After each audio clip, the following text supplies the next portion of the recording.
What's going on, people? We are Tottenham TV, back here for another Tottenham update and another Zaniolo and Porro update today. But let's start off with Zaniolo. There's been quite a lot said about Zaniolo and Spurs today, so let's get through them, starting off with Fabrizio Romano, who said earlier today that Tottenham are discussing a potential loan deal for Zaniolo, including option to buy. Roma only want a permanent deal proposal at the end of things, and Spurs are prepared to offer one player as part of the deal. Roma want 35 to 40 million euros. And then he did go on to say later on in the day that Tottenham are currently only offering an initial loan for Zaniolo with a buy option included. That's their only proposal as things stand. Roma want 35 to 40 million guaranteed fee. No agreement yet, but the player is keen on the move, and AC Milan are also monitoring the situation. Damasio says that the case between Tottenham and Zaniolo is not yet at an advanced stage given the conditions set by Spurs. Roma have no intention of changing the conditions and have no other buyers. If the conditions change in the future, Tottenham could therefore be ahead. However, it could also open the door for other teams such as Milan. And then he goes on to say that the only offer for Zaniolo is from Tottenham is pretty much what Fabrizio Romano says, so they're very much aligned on that. And there's a quote from Roma sporting director Thiago Pinto about Zaniolo, and he said, "Someone tried to put individual interests before collective ones." Sport Pete O says that Tottenham are offering one of three players as part of a potential loan swap for Zaniolo, and Brian Hill is believed to be one of those players. And Santi Auna says that Tottenham is talking to Zaniolo's agent. Roma want to get rid of him. They would accept a loan with an obligation to buy. And then just Ben Jacobs says it's very possible for Spurs to sign Zaniolo before the window shuts.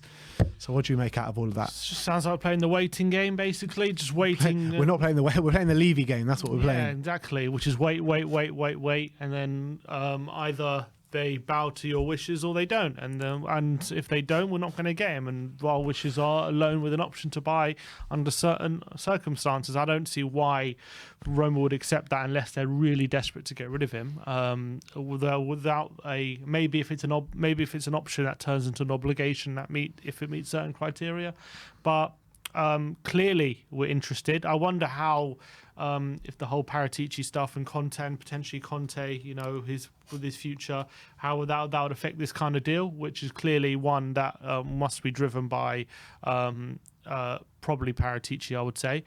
But he's a quality player, and I do think he improves our depth. He improves our. He gives us another option, and we could be getting him before he starts to really explode again, which he was before his injury. But I think I wouldn't get too excited just yet. I think we're at the current moment. It's not going to happen until probably a one for deadline day, where if Roma are really that desperate, they'll bow to us. Basically like every other deal that we're trying to do this January, to be honest. I mean, it's very, very, very frustrating the way Spurs like to do their business. But yeah, I guess we're just going to have to wait and see if something does happen. But there is not long left to go. How long left now? A week to go? Yeah, about 8 days.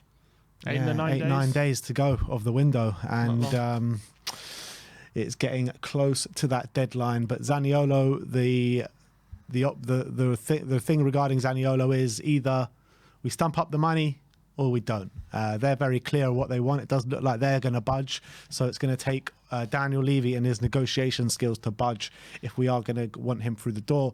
Next up, let's talk about Pedro Porro. A publication out in Spain called Diario AS is saying that Real Madrid will make Pedro Porro their priority this summer if he stays at Sporting past the January transfer window. Tottenham will try and sign the Spaniard before the deadline. Record Portugal says that Tottenham are set to make one final attempt to get Pedro Porro through the door. And he played last night for Sporting, got a goal and an assist. Friday night, he got a goal and an assist. That goal coming in the last minute being from the penalty spot. And he was asked about those Tottenham links after the game, and he said, "I'm not talking about the market, neither about staying nor leaving. I wanted to join Sporting and I'm happy here."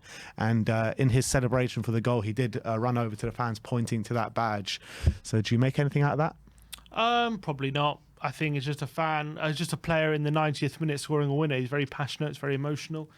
So I don't read too much into it. Apparently after that game on Friday night, he is the player with the most assists in the Primera Liga now. So he's having a really great season. With Real Madrid potentially entering the fray and they're looking for a new long-term right back, it could be a case of now's the time kind of to get this deal done. Otherwise, we might be missing the boat. And how many times have we done that? Have we missed the boat on players because we didn't act? And I just get the feeling if we don't get him now, in 6 months' time, he could easily be a Real Madrid or a Chelsea or something, and we'll be thinking, why didn't we just activate the clause in January? Yeah. Which is probably going to happen, but we'll have to wait and see. I don't think it sounds like Madrid or anything aren't going to really go for him this window. It sounds like they're going to wait for 6 months, and they might be in his ear telling him, look, just wait 6 months. We'll go in for you then if you can wait. But sometimes you have to strike while the iron's hot, and we're not very good at doing that. You can say that again. Have we ever struck while the iron's hot, or do we just wait for opportunities that present themselves in the window? But again, Sporting are very adamant on what they want, and Spurs are very adamant on not meeting that clause. So we'll have to wait and see what happens with that one. And last but not least, let's talk about Fabio Paratici now, as the news broke. Well, we brought you an update on Friday saying that the sentence will be announced later on that evening, and it was. And Dimarzio brought it to us saying the FIGC court also decided on 2.5-year inhibition for Paratici, 2 years for Agnelli and Avriabeni, 1 year and 4 months for Cherubini, and 8 months for Nedved. And Paratici's suspension is not valid in England as of today. So we don't really know what this means for Tottenham as of yet. We did hear from one of our sources saying that he's not actually allowed to meet people. He's allowed to speak to people on the phone. But we just don't know how this is going to impact him and his life at Tottenham Hotspur. Well, Spurs have refused to comment on the situation, so we don't know what their stance is at the moment. There's a lot of talk about should they keep him on, should they fire him, all these kind of different things. At the moment, it's important to know it's not valid in England, but the Italian FA have requested that the ruling be extended to FIFA and UEFA, which would ban him pretty much worldwide if that were to happen. So I think it's most likely they're saying that's going to be upheld as well. So he might well be banned in England very soon. And then if that happens, then there's no really point in him having him here at the moment. I don't really know the consequence. We need to know what Spurs are intending to do, if they're intending to let him go or not, because at the moment we're told it's business as usual. He's been back in the office and taking calls and just acting like nothing's going on, I guess. But it sounds like this is could have grave consequences, but there is a potential lengthy appeal process which could delay things, and Juventus have already signalled their intention to appeal the decision. And I guess while the appeal process is ongoing, Fabio will probably continue to work, but in terms of what this ruling could mean, I mean, if it could easily mean him leaving the club at some point in the future, like very soon. Yeah, I mean, only Spurs, man. Only Spurs. It is worth noting that Juventus did get docked 15 points for this season as well, which left them in 10th or 9th place in the league.